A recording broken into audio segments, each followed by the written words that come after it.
Test Folder 3. Exercise 1. You will hear part of a lecture about the ancient African city of Great Zimbabwe. First, you have some time to look at questions 1 to 9.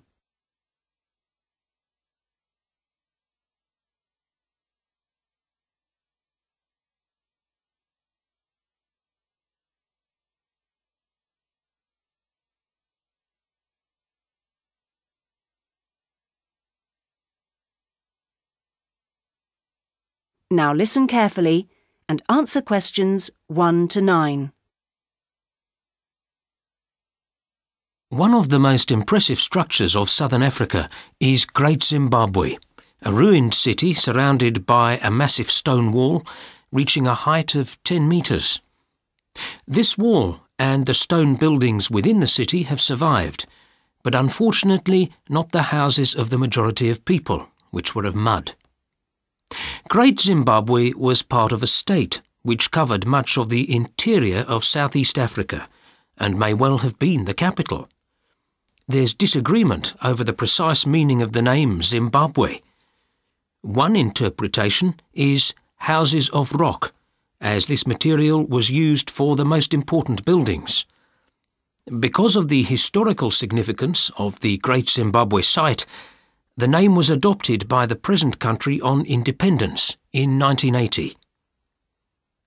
Not very much is known about the people who constructed Great Zimbabwe, as they had no written language and their oral traditions haven't survived.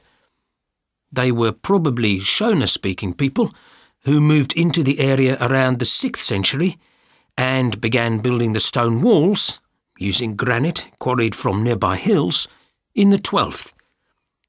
The walls were followed by the stone structures within them. One of these, the Great Enclosure, is likely to have been a royal residence, and it's the largest ancient structure south of the Sahara. It's unclear why that particular site was chosen for Great Zimbabwe. Although the grasslands of the area were ideal for cattle grazing, the soil may not have supported agriculture to the extent required to feed so many people. Grain and other staples may have had to be brought in from elsewhere. It used to be thought that the site was chosen for the city because of the gold found in the district, but it now seems that this wasn't exploited until a century after Great Zimbabwe was founded. At least for part of the time that the city existed, its wealth seems to have come from its role as a trading centre.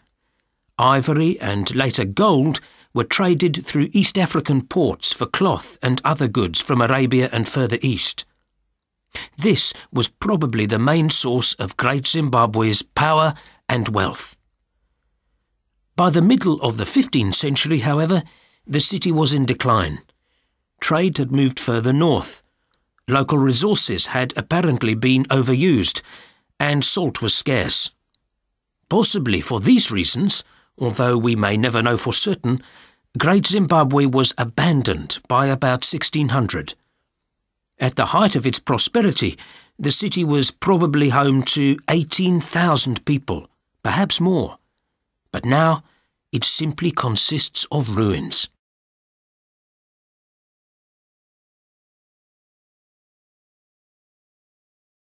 Test Folder 3. Exercise 2. You will hear two friends discussing how to carry out research into family history. First, you have some time to look at questions 1 to 9.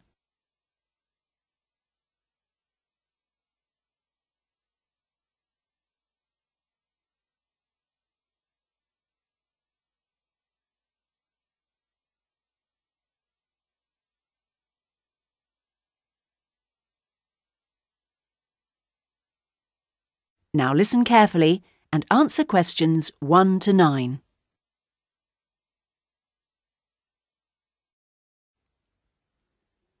Joe, you're doing research into your family history, aren't you? Can you give me some advice? I'd be glad to. Are you thinking of doing the same? Yes, I might. My grandfather's just given me a box of old family photos, and I'd like to find out about the people in them. But I need to know more about how to set about it before I make up my mind. Well, the first thing is to find out more about the different things you could do. It's worth going to the library and reading one or two introductions to the subject. It'll give you an idea of what the possibilities are and what's involved. Right. Then you should work out what you're trying to get out of it. I mean, do you just want to discover the direct line of your ancestors, or all your relations, for instance? You can't really carry out the research efficiently unless you've decided that. Uh-huh. Then you should sit down at your computer and get down all the information you already have. Start with yourself, then your parents, then work through all the members of your family that you're interested in. Anything you can think of concerning names, dates, where they lived and so on.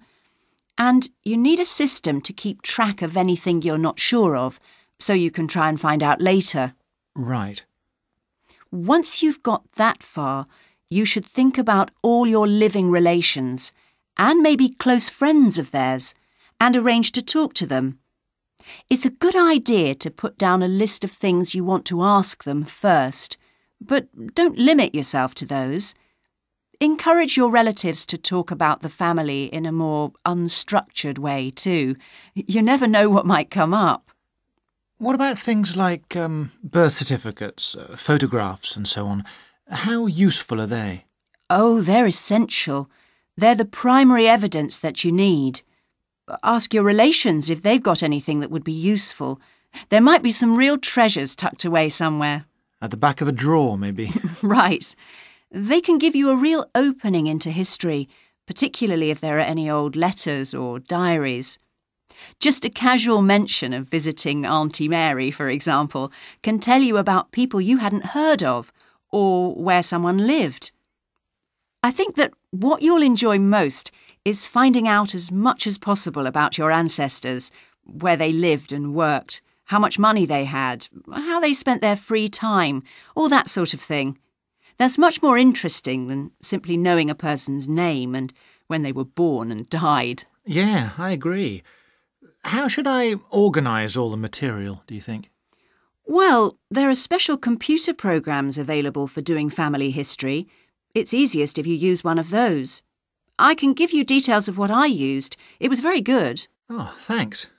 One way it helps is by making it easy to group information together in various ways. For instance, if you've got a file about a person, you need to be able to see that some of the information there also relates to a different file, say about a particular year. It must have been hard to keep track of everything in the days before computers. Yes, I think I'd have given up pretty soon. And it's worth becoming a member of a family history organisation. I got so many good ideas from the other members, and it was very helpful to be able to talk about what I was doing with people doing the same thing. Good idea. OK, well, thanks, Jo. That's given me a lot to think about. Let me know how it goes. Oh, don't worry. I'll be on the phone asking you for help.